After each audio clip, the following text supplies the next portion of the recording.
Your monsters and creatures, man, they need some work, but don't worry, I'm here to help. I meant what I said.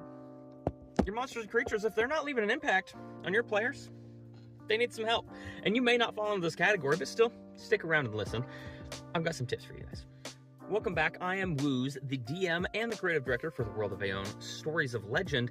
And it's true, if your monsters and creatures, some may just say the bad guy, but today we're not going to focus on just the bad guy. We're going to talk about those ones that aren't exactly human or something adjacent, right? They need to have impact. They need to have depth and impact and affect your story, and not only your story, but the characters in a way that really makes them question things and leaves an impact. The impact that you want to leave is really dependent on the story you're telling, and not only that, but the setting that you're in. We've been talking about dark fantasy a lot, and I'm going to continue that in the fact that the impact that you might have with a creature or a monster is probably going to be dark, and it's probably going to be a lot heavier than something you would have in more whimsical story.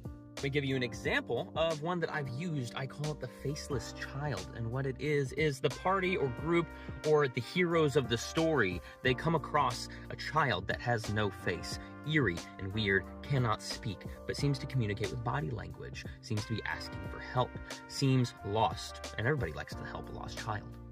Now, over time, this child, it charms a member of the group, and then multiple over time, gaining their trust and magically, legitimately charming them.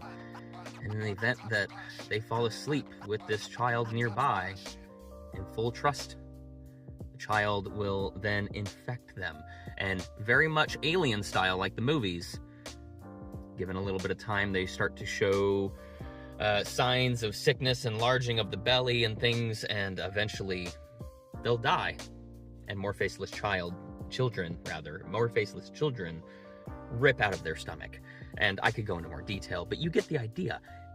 Gory and absolutely destroying the trust of the entire party around. Now I bring this up because what does this creature do? What's the impact it has in a dark fantasy setting or even a horror setting? What it does, your characters, your players, and your audience are going to not trust anything around. If you cannot even trust a child, the most vulnerable of things that you might find, then what can you trust? When you're designing monsters and creatures, think about the level of humanity you want to give them, because you can also leave an impact with ones that don't even appear like that. We can go further another time, but that's all I have for you today. With all that being said, I want to know, what is a time that you made a monster or creature that really impacted your audience or players and really left that lasting impression?